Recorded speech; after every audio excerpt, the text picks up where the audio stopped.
Hey, Dave. It's good to see you smiling. So hope you're feeling good.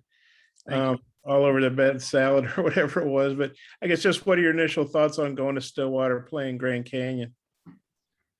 Well, Stillwater, haven't seen the facility since it's been completed, but it looks beautiful. So excited to see that and play there. And Grand Canyon, Coach Stankiewicz, good friend of mine, great coach. Uh, they're always good, very good defensive team. They can pitch, and this year they're swinging it. I think they're hitting over 300 as a team for the season, and won their league again. So hey, I'm glad we're in the regional. I think if you look at some of the teams that aren't, you know how hard it is to get to them. And were you holding out like the minutest hope you guys might get a regional last night, or were you pretty resigned to the fact you wouldn't? And are you glad if you had to go on the road, you didn't get shipped out to Corvallis or Blacksburg or wherever? Yeah. So no, I didn't feel like we were going to host a regional. RPI wasn't really where it needed to be, and losing down the stretch didn't help, obviously. So, and then I would say that again, I'm just glad we're in a regional. Take wherever they give you, but I think it's kind of nice that we get to stay a little closer.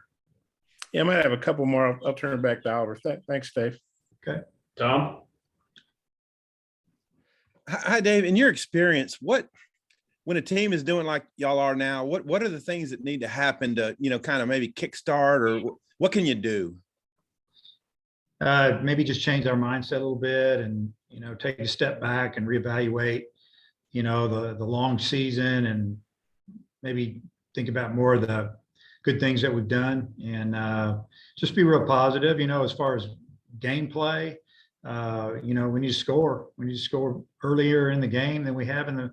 It seems like we've struggled a little bit getting off to a good start. We've been behind a lot, trying to fight back, and we did it a few times down the stretch, but more times than not, we didn't catch them, obviously. So just I don't know. I think more than anything, just change our minds. It's a new season, and anything can happen. Do you rethink the rotation order or anything, or what's going to play into the decision on who's starting these games?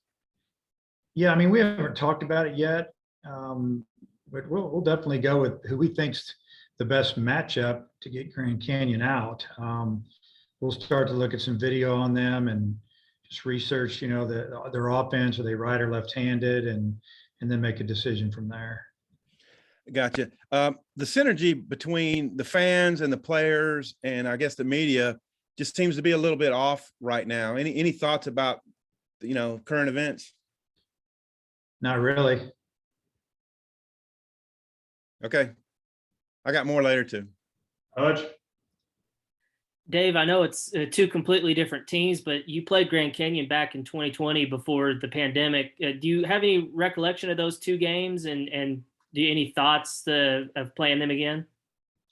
Yeah, obviously that last game, I remember I think Will was on the mound, McIntyre was on the mound, and we turned double play.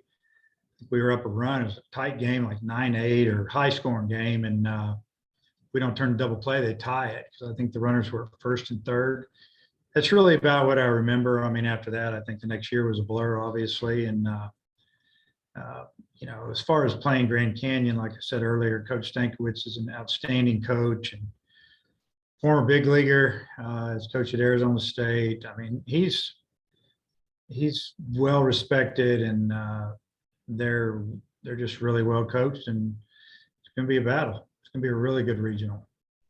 And then I think a lot of the projections kind of had y'all slotted in Stillwater. So were you kind of expecting this? Were you able to get any advanced like scouting or anything done on maybe Oklahoma State or even Missouri State? So we didn't do any scouting early until we knew who we were going to be playing or where we were going. Yeah, and I did feel like we were going to go to Stillwater. Dudley. Yeah, obviously you'd rather be playing this at home, but you've gotten to the College World Series through being on the road before. Is there, especially with scuffling a little bit, can you take a us against the world philosophy into Stillwater? Well, I'm sure that's one way to say it. It's we feel like we haven't played good down the stretch, as everyone knows. So we want to flip it. Sometimes maybe going on the road is you know, a little less distraction. So we'll see how it turns out. You know, obviously we'd love to be playing here in front of our fans, but we're not, and we know what's in front of us. So we're going to just embrace it and go get after it. Andrew Ellis.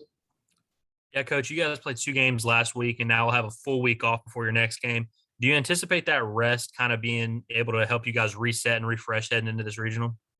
You'd think it would. I think we gave them two days off, Saturday, Sunday, with an option to lift. Had the weight room open and available to them a couple hours each day.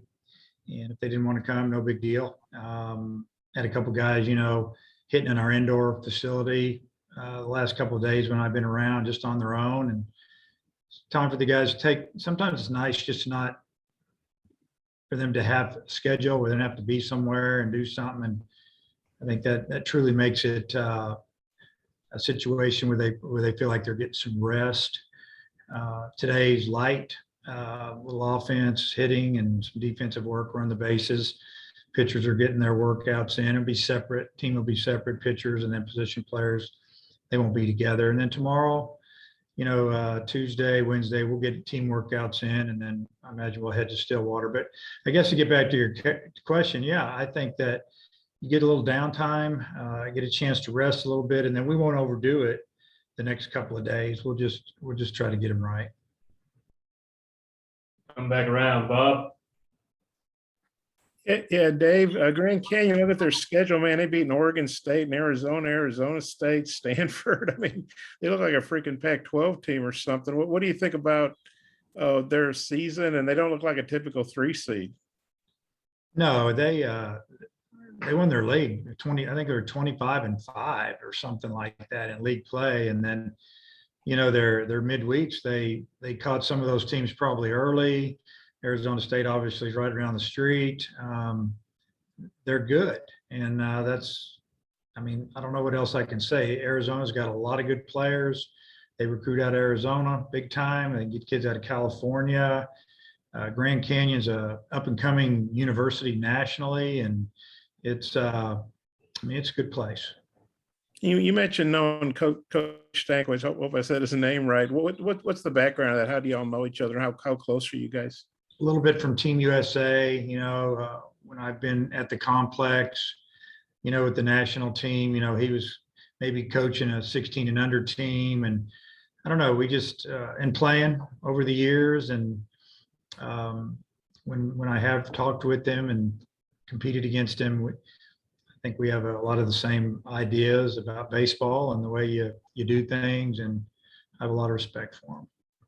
And as far as the ballpark over there, yeah, it's new. Have you heard, is it a pitcher's park, hitter's park? Are you just anxious to see it, or what do you think about playing over in a pretty new facility? Yeah, I would say it sits the same direction that the old ballpark did, and it was definitely a hitter's park. You know, it all has to do with the wind. So when the wind's out of the south, southeast, southwest, it's going to be blowing out somewhere, maybe even out of the west. So I would say on those days it's a hitter's park. On the other days it's plays pretty normal, or maybe more toward the pitcher's park. The way it works usually in this region, this area, with the way the wind blows. And then you're a guy, you know, like I said, in 2015, you guys advanced out of Stillwater as a 2 seed and went to Omaha. In 2009, you guys lost your last 8 SEC games. You went to the World Series. So I mean, you've had teams that had high expectations. You've had teams that maybe people weren't expecting a whole lot out of, or not expecting to get to Omaha anyway. And yet you've had success based on all that experience you've had being in these kind of situations. How do you think that plays into this? And sorry, that was such a long-winded question. Well, you know, basically, I think, like I mentioned earlier as well, when you get to this part of the season, if you haven't finished well and you get in, you're just kind of glad that the regular season's behind you. You did enough work to get an opportunity to go to a regional. And hope you can get back a little bit of that, you know, that confidence and you know, get back to where you were playing better. And that's what definitely happened in 2012. 2015 was was a really, really rough start. I think we were 15-15 at one point. I think we won a game at Memphis, went on down to Ole Miss, played okay, and we just got better. It wasn't an overly talented team as far as pro players, except for Benintendi, who was the best player in college baseball that year. But we had just enough, and we won. We had some things go our way. We got to, we did win the regional at Stillwater, and then we got to play at home because of the stadium issue with Missouri State, and we did just enough to win that game 3-2. And game 3, it was tough, but you never know how it's going to go. You never know exactly what's going through some of your guys' heads as far as confidence or super excited to be here or looking forward to the next chapter in their life, and just try to round them up and get them to come together for a weekend and see if you can move on. Thanks. Tom? Hey, Dave, I looked it up. McIntyre started game 1 against Grand Canyon. It was Okay. 6-1 win. And then Kevin Kopp started game 2. Who- So who finished the game? Did somebody, game 2? who was on the end, who was on the mound when we turned the double play? I guess I was thinking it was Peyton Paulette for sure. Peyton was. That's right. I knew that. That's right. I knew Will was involved somewhere in there. Yeah. Yeah. I mean, it was a good 2-game series. We played really well, honestly, because we were scuffing along. I think we had lost 4 or 5 in a row when they came in, and I'm thinking, wow, these guys, this is no drop off here. And we won a couple of games, and I don't know, maybe we lost a few before that, but we got it going a little bit there. Yeah. So my question, McIntyre, what he did for you guys against Auburn in game 3 was a big deal. Him and Morris kind of both emerged around that time. What have they meant to you guys? They've been big. That was right around the time we met with the team. We said we got to have more. We got to have a couple guys step up, a position player or two, a pitcher or two. We got to get a little deeper in the bullpen, and those guys did it for us. And hopefully they can build off of that and have confidence going into postseason. Yeah. And then my last question. So you move Webb to lead off. It just seems like you're kind of tinkering still. I know you can't reveal what your lineup will be, but just what are your general thoughts about what needs to happen? Yeah. You could go, I can go look at on base percentage and batting average and runs scored and drive you crazy, because Gregory's got the best on base percentage, but he's not hitting real well right now, but he's still getting on, and it's hard to put him at the top or in the 2 hole. And Webb's dangerous. He actually will take a walk, but he get a home run. Wallace has done a pretty good job there, but I don't know if he loves it there. So what I'm going to do is try to put together a lineup that maybe can get us on a run, maybe one that can work for a while. So still tinkering, and hopefully something will work out. Hutch? Yeah, Dave, kind of along the lines of what Bob was asking earlier, you've been doing this a long time. Are you able to kind of draw on past experiences when a team's going through some of these struggles, or is it just every team's so different that it's kind of year to year?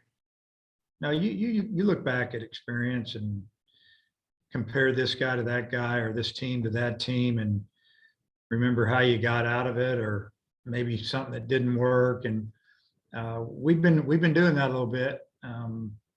And really it's been about being positives and talking about the future instead of the past. And, this team did that and this team did that, and you go over things. And you don't want to, I don't think these guys are smart. They know if we're trying to sandbag them a little bit, it's that time of year that we shouldn't have to motivate anybody. It's more about just getting ready for the game, them getting healthy, feeling good when they throw the first pitch. And then a couple of quick ones. I think Tiger, was not feeling well the other day. How's he feeling, and is he good to go for this weekend? Yeah, he's good. He threw a bullpen yesterday, and he was really good with it.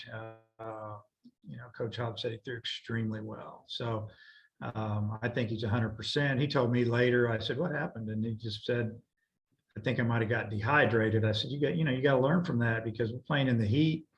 You can't just start drinking water in the morning. You got to take care of that in advance. And it's something that we'll be discussing with our team again today and tomorrow, and really keeping an eye on them. And last thing I got, how are you doing? Are you back to 100% physically? I don't know about 100%, but because I'm not supposed to eat certain things, supposed to eat, things that are pretty bland and smooth, so to speak. I mean, it's been a strange situation. Still don't know what happened. I know that I was a few hours away from having surgery and getting another opinion, and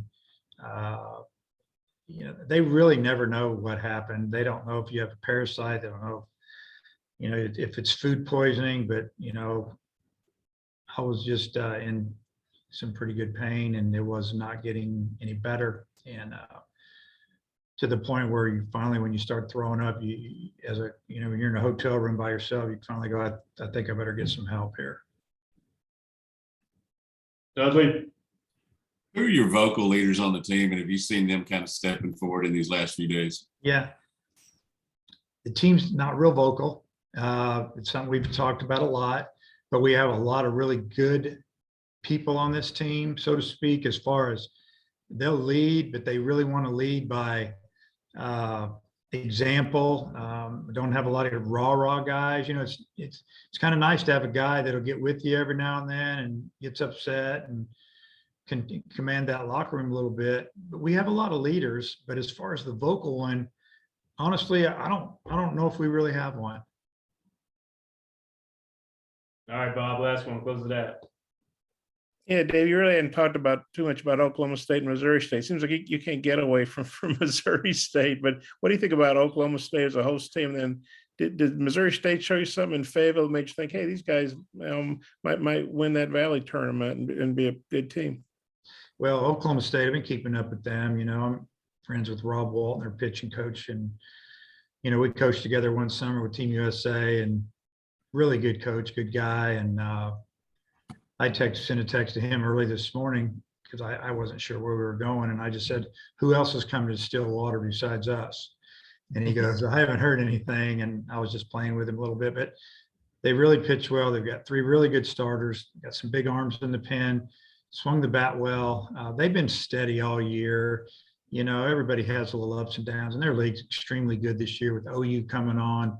TCU won the league regular season, but didn't get to host because they didn't do well in the tournament, and they didn't have very good RPI. Texas is good, obviously. So, they're at the top of a real good league, playing a great ballpark. And then as far as Missouri State, I knew Missouri State had the conference tournament at their ballpark. So there's always that thought, and I didn't spend a lot of time with it, but I thought for sure they could win that tournament. And, deep down thought they would, because Dallas Baptist wasn't playing very well in league play. And, Evansville was playing good in Southern Illinois, and I knew Missouri State was every bit as good as them, and they got a good lineup and they play hard. So, nothing surprising. I think we have a really, really strong regional. I think there's 10 strong regionals, or maybe more than that, but it's going to be a good challenge all the way around. Hey, thanks, Dave. All right, Coach, appreciate the time. Okay, see you guys.